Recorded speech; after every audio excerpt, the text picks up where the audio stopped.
pardon, remettez l'enfant de quelqu'un. Remettez l'enfant de quelqu'un. C'est comme ça que vous faites les choses. Après, on va dire, oh, les Camerounais sont ci, les Camerounais ont fait ça. En tout cas, je laisse la vidéo d'une Congolaise ici qui explique la situation. Vous avez certainement vu le post aussi, la photo des deux gens ici, chez Zoumento. Donc, écoutons l'histoire. Disparition de Pamela Anderson, une Congolaise de la RDC vivant en Belgique. C'est depuis le 1er novembre que Pamela Anderson n'a pas fait signe de vie à sa famille. Pamela Anderson, de son vrai nom Pamela Oko, vit en Belgique depuis plusieurs années et elle est en couple avec un Camerounais au nom de Mbandefeu. Ils sont en couple mais chacun vit de son côté. Ils ont une petite fille et 3 ans après la naissance de leur petite fille, Pamela Anderson est encore tombée enceinte. Et lorsque Pamela est tombée enceinte pour la 2e fois, Mbandefeu va lui dire: comme tu es enceinte pour une seconde fois, tu sais que ma famille t'apprécie beaucoup, je veux t'épouser, donc il faut qu'on se rende au Cameroun pour aller visiter ma famille. Le monsieur va faire comprendre à Pamela que je vais me rendre au Cameroun un jour avant toi, histoire de préparer le lieu pour t'accueillir, et l'enfant va rester en Belgique.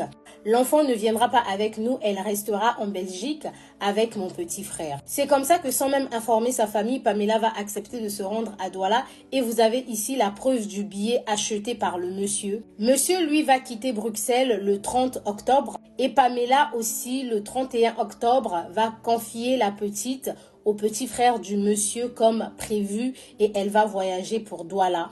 Alors, notez bien que ce qui a permis à la famille d'avoir assez d'informations, c'est que le jour du voyage de Pamela, Pamela a une copine camerounaise qui viendra à la maison déposer un colis. Et c'est comme ça que Pamela va dire à sa copine qu'elle ne va pas mettre du temps à Douala, elle va rester 4 jours. Ensuite, elle va revenir à Bruxelles. Le 31, le jour du voyage pour aller à l'aéroport, Pamela va prendre un taxi et elle va tomber sur un taximan congolais qu'elle connaissait. Elle était aussi accompagnée par le petit frère de son copain. Et le taximan va déposer Pamela à l'aéroport. Donc le taximan est également témoin que Pamela a bel et bien quitté Bruxelles pour Douala.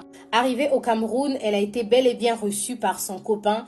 Et jusqu'à présent, son copain n'a pas dit où il a emmené Pamela. Mais la famille sait que c'est le copain de Pamela qui a récupéré le colis de l'ami pour aller déposer auprès de la famille de l'ami à Pamela. Et même à son arrivée chez les parents de l'ami à Pamela, les parents vont lui demander « Mais elle est où Pamela? On aurait bien aimé la voir parce que notre fille nous a beaucoup parlé d'elle. » Et là, Mbandefeu va tout de suite répondre à la famille que Pamela, à son arrivée au Cameroun, elle s'est rendue tout de suite à Kinshasa parce qu'elle voulait aller visiter sa mère malade. Il faut savoir que Pamela, dès son arrivée au Cameroun, son numéro ne passait plus. Elle n'a même pas pris des nouvelles de son enfant. Et Mbandefeu, quant à lui, est retourné à Bruxelles le 4 novembre.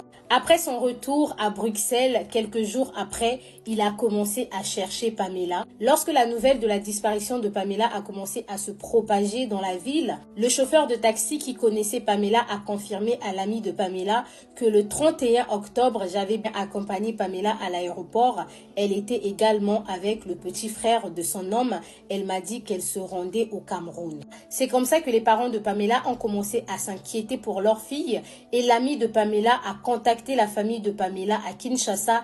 La mère de Pamela a dit qu'elle n'est pas malade et c'est depuis 2019 que Pamela n'a plus remis ses pieds à Kinshasa. D'autres membres de la famille de Pamela en Europe ont été contactés par la mère depuis Kinshasa. Ils se sont rendus au domicile de monsieur Mbandefeu. Et lorsqu'ils sont partis là-bas, ils ont retrouvé une autre femme avec un bébé de 6 mois. Ils ont également vu le petit frère du monsieur et la petite fille de Pamela. Monsieur Mbandefeu a été interrogé par la famille et il a commencé à donner plusieurs versions. Il est allé jusqu'au point de dire que ça fait 3 ans que lui et Pamela sont séparés. Enfin, si vous avez des nouvelles de Pamela ou si jamais vous l'avez rencontrée, n'hésitez pas à nous le dire en commentaire. On va tout de suite vous contacter. À ce jour, la famille de Pamela a signalé sa disparition en Belgique et au Cameroun. Ils ont également porté plainte.